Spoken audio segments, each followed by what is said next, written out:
Welcome to our special Money in Esports series on Sports Geek. In this episode, I host a panel discussion with some of the esports OGs about esports in Australia. Welcome to Sports Geek, the podcast built for sports digital and sports business professionals. And now, here's your host, whose gaming career was far shorter and less distinguished than his sports playing career, Sean Callanan.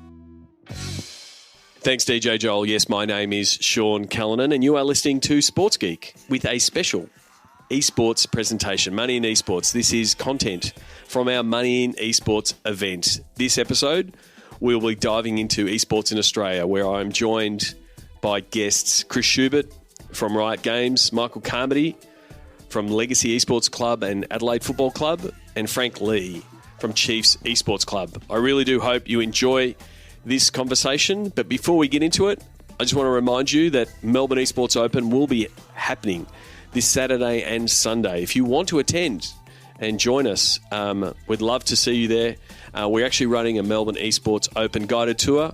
If you want a bit of a tour of the Melbourne Esports Open precinct, understand a little bit more about esports and gaming, I'd love to be able to host you on our guided tour with my esports general manager, Brandon Defina, a former pro player himself.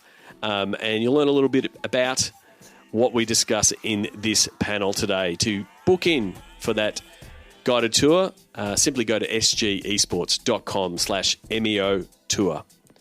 Here is my chat talking esports in Australia with Chris Schubert, Michael Carmody, and Frank Lee.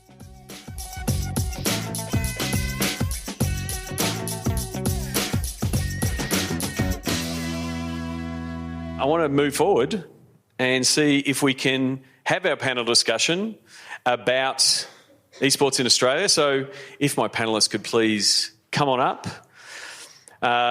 Chris Schubert, who I've already shouted out before, from Riot Games.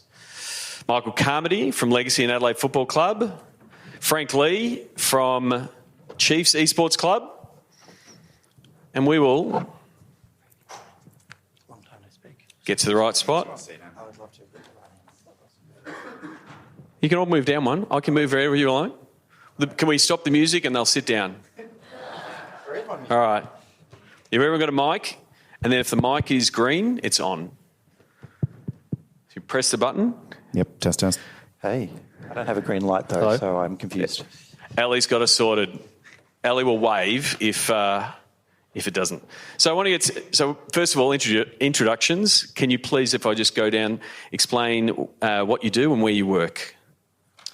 Sure, I'll kick off. I'm Chris Schubert. I work at Riot Games Oceania. So I lead the esports team for Australia, New Zealand and the surrounding islands, which we consider as part of Oceania. We run the Oceanic Pro League, which, as Sean mentioned, is a part of, as well as 7 other professional owners. We kind of oversee all the way through a grassroots ecosystem, including high school, university, your sort of jersey flag, reserve grade style competitions, and all the way through to professionals, which end up cascading up into the world's competitions where they compete with the best teams around the world. Michael? Cool. Michael Carmody. I originally was business managing Legacy, one of the 8 teams. In 2017, Nigel Smart convinced us to join the Adelaide Crows, and they wholly acquired Legacy at that point. And I have been consulting, assisting with the Adelaide management on their continued journey in esports. Terrific. And Frank? So my name is Frank, and I'm the owner and founder of the Chiefs Esports Club. We play in Chris's league.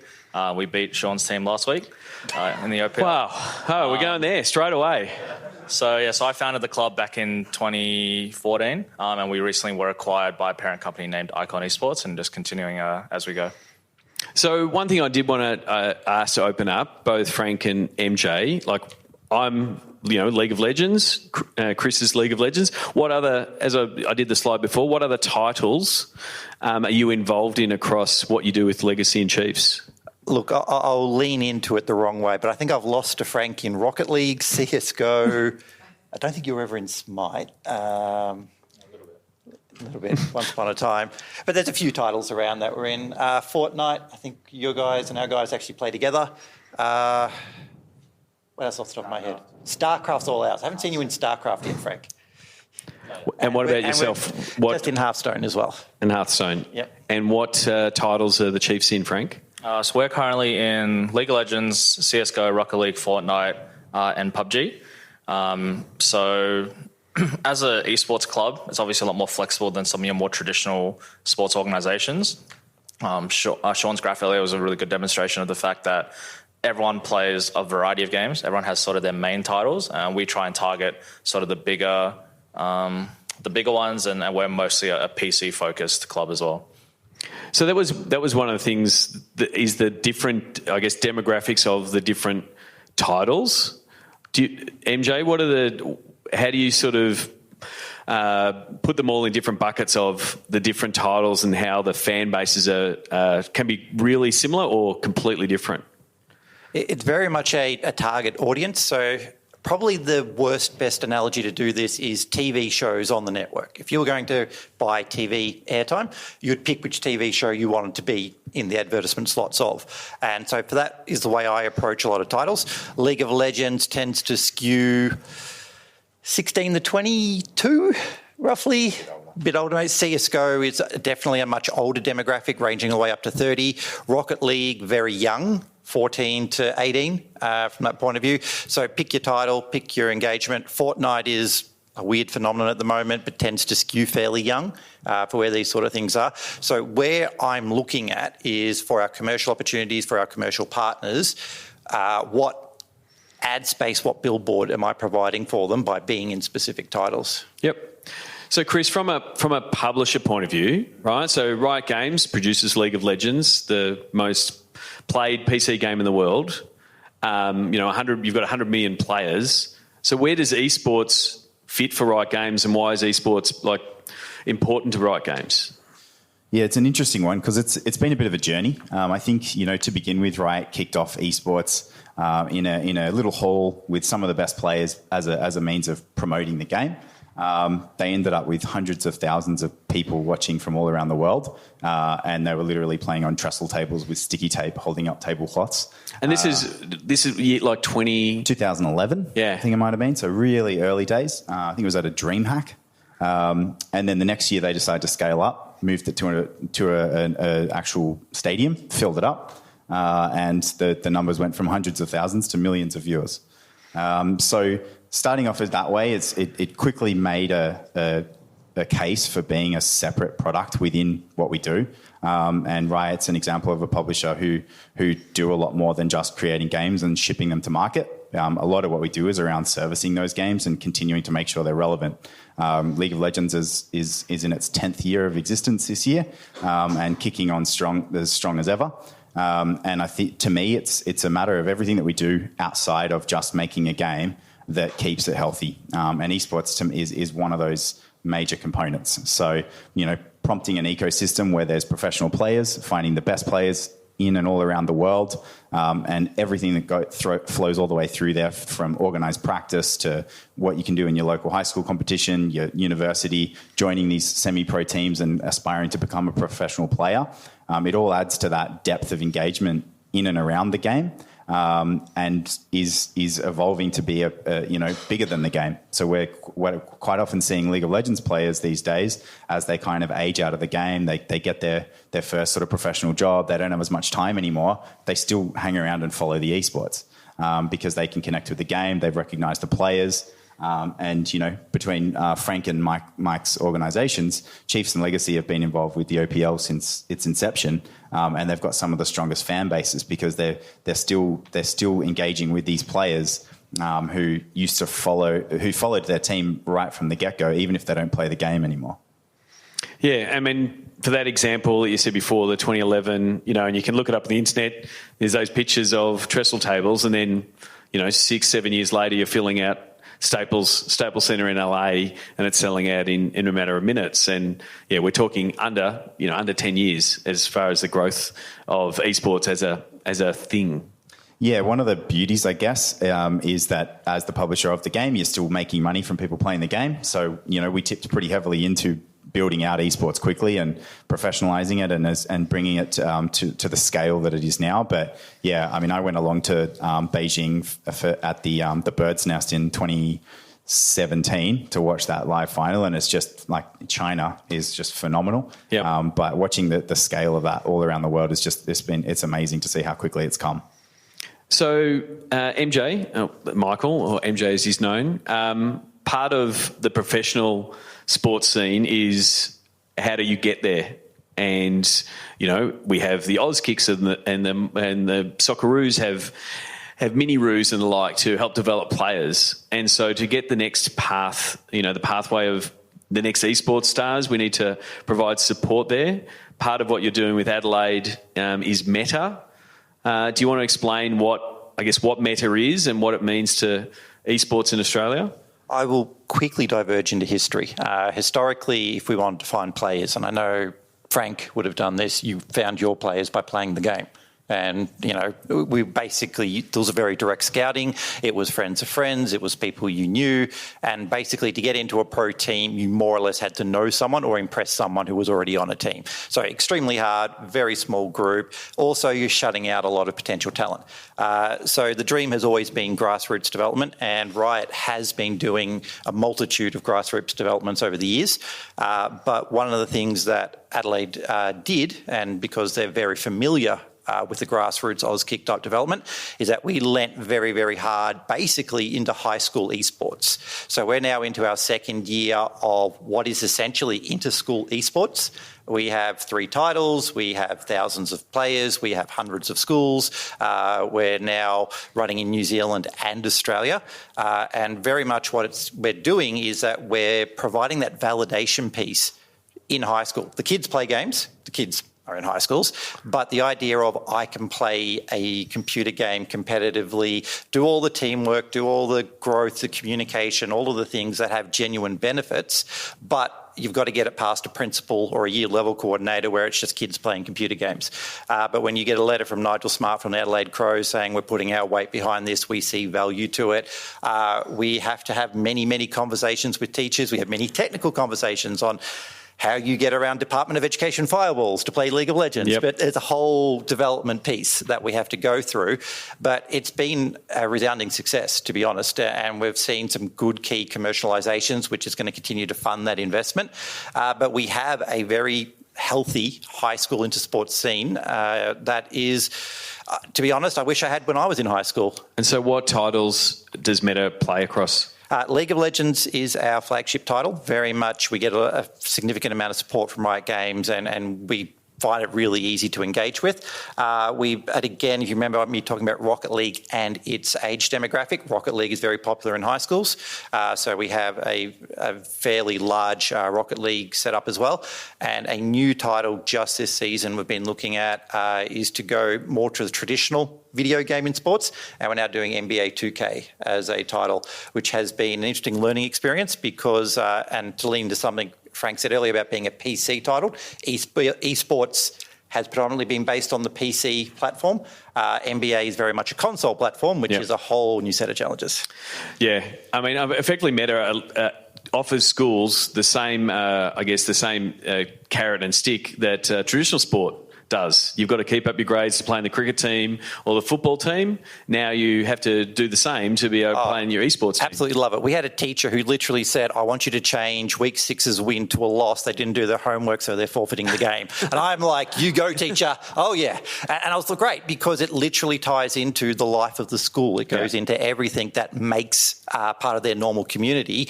And esports isn't an escape. It isn't an aberration. It isn't a breaking of the rules. It is very much a normal competitive aspect that you see in every other grass sport.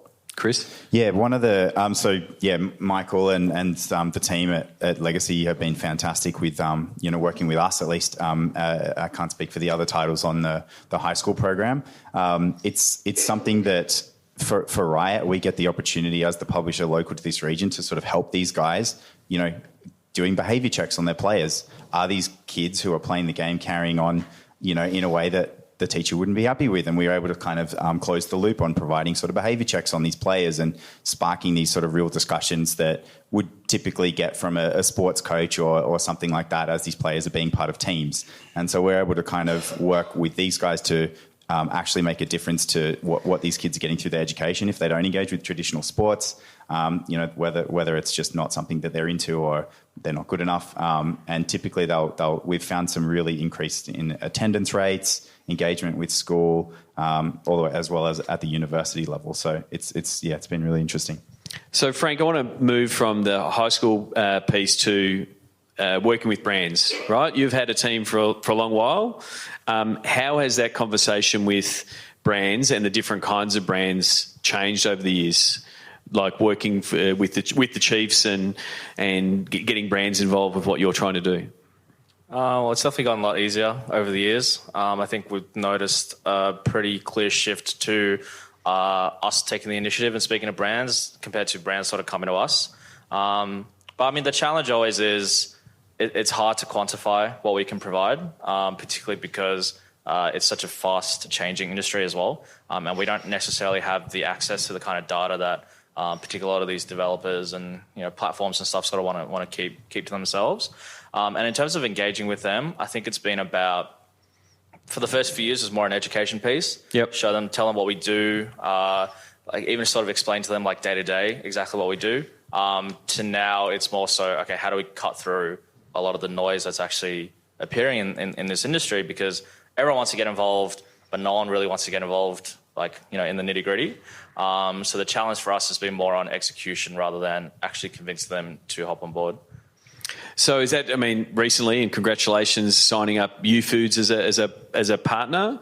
What does that, what were the key things that they were looking for from a deliverable point of view? Why did they want to associate with Chiefs? What were you saying you could deliver them? What were some of the key parts of that deal?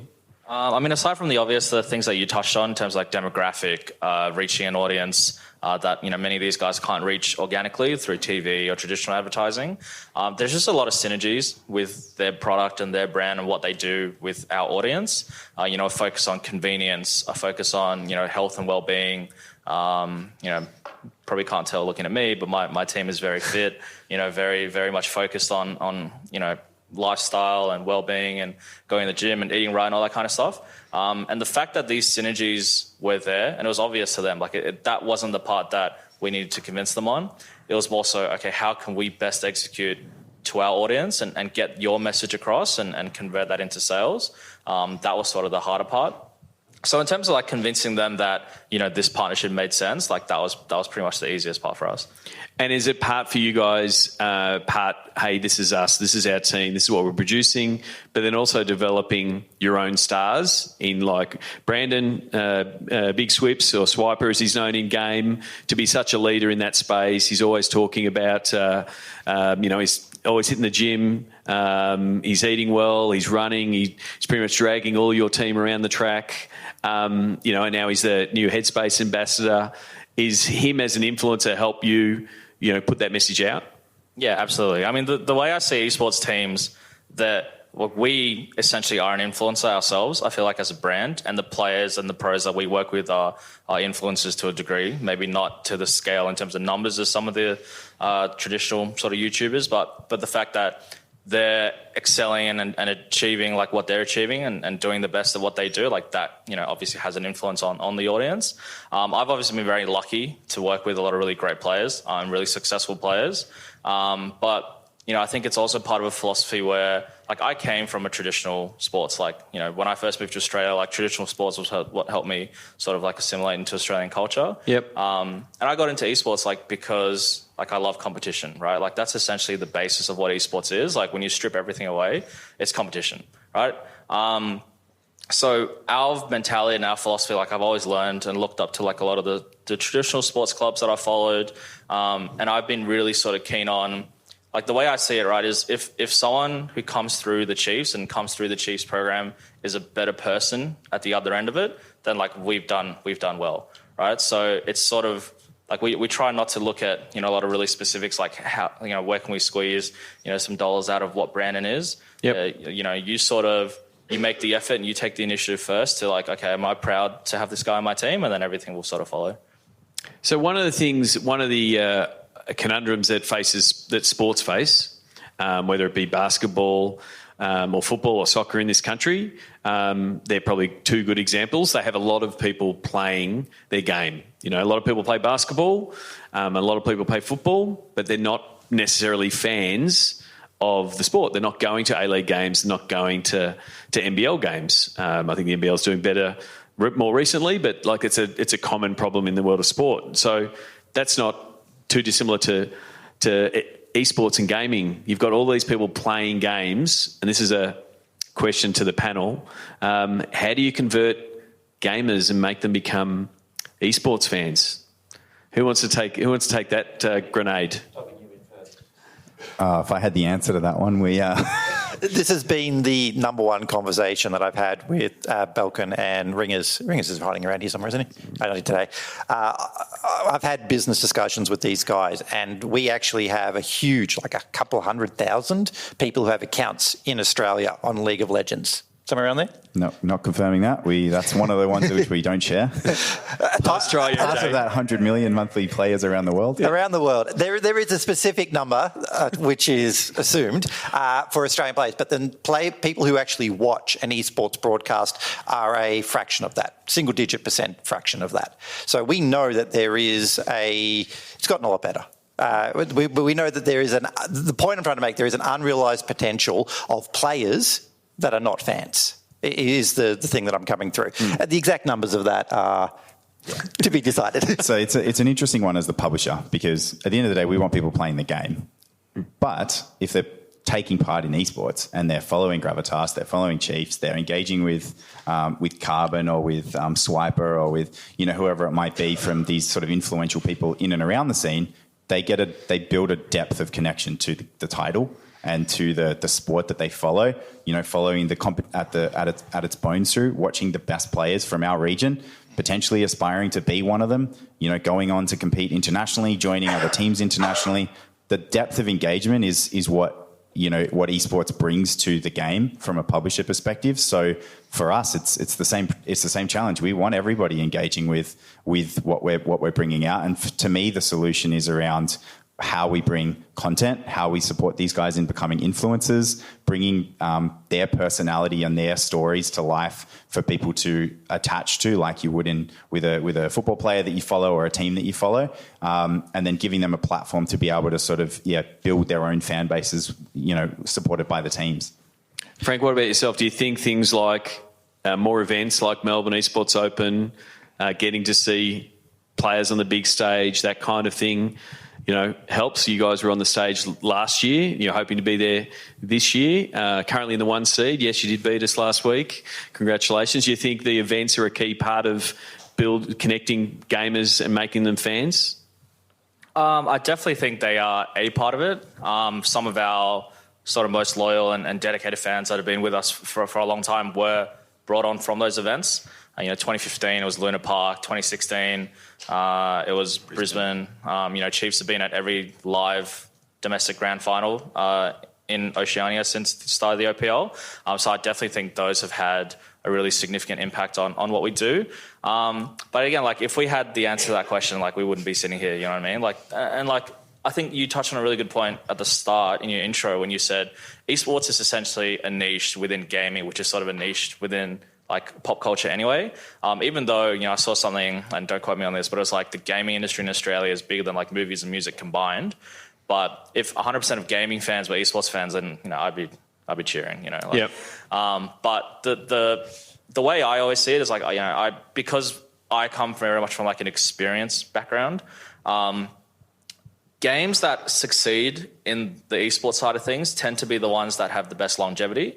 You see Counter-Strike, League of Legends, StarCraft, they're all games that are over a decade old.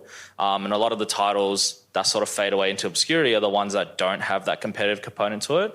And esports players, to me, they're the flagship. They're the sort of the flag bearers of those titles. They're the kind of people that everyone looks up to, you know what I mean? And it's exactly the same as any other traditional sport. I was a big rugby union fan growing up. But But now, I apologise to any rugby union fans in the audience. You're the one. It's just... You're the one that's left. Yeah, essentially. I love the Waratahs, and now I'm just depressed, thinking about them. But they were the ones who inspired me to follow, rugby union, to play, union in high school, to play union, subbies, in uni and things like that. So, yeah, they're the ones that I look up to. And I think that's where sort of esports' place is within gaming as a whole, is you're inspiring people, and B, you're fostering longevity in your titles, because people see, a practical pathway, and there's new entertainment coming through. There's only so much content you can make on a game. Yep. The new stuff that comes through is storylines, passion, emotion, everything that's driven by competition. If you don't have that, then you don't have it. And that's what I see. The reason I went to Chris and would bid for a team was I saw esports being very similar to when I started Sports Geek. When I started Sports Geek, there's all these digital fans engaging on the platforms, and they weren't quite connected with the sport or the team. They're like, hey, I went to Collingwood and said, all the fans are over there on Facebook. That's where they're talking about it. You're not connected. And for all the big numbers that you see in esports, I think getting that connection right is still the opportunity, and the amount of content that we can push to those fans. We haven't seen sports fans go, sorry, we're full. We don't want any more. And I think that opportunity still exists in esports. And the other thing is, I think the difference between the Western world and Asia in the way it consumes esports.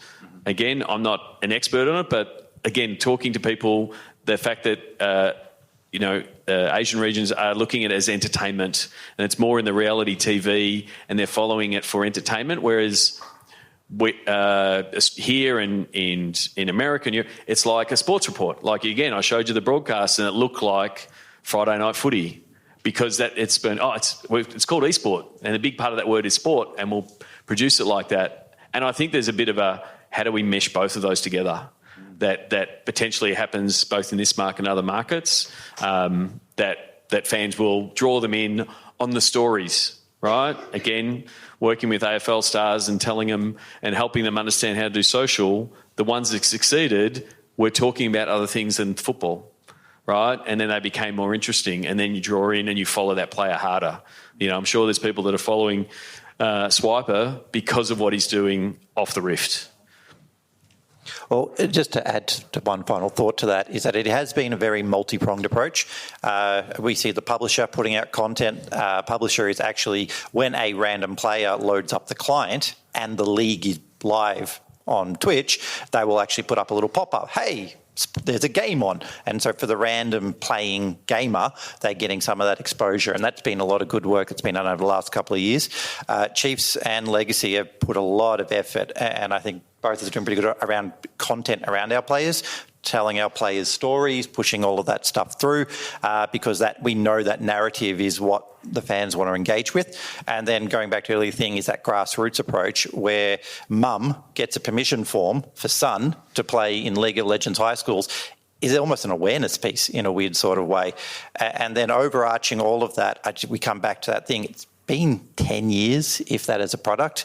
And if we are to sit here and go, we expect AFL or rugby numbers in 10 years, then we're deluding ourselves. But there is growth. The growth is rapid because everything in this day and age moves faster. But this is still a long haul piece, and we're still only in the very beginning steps of it.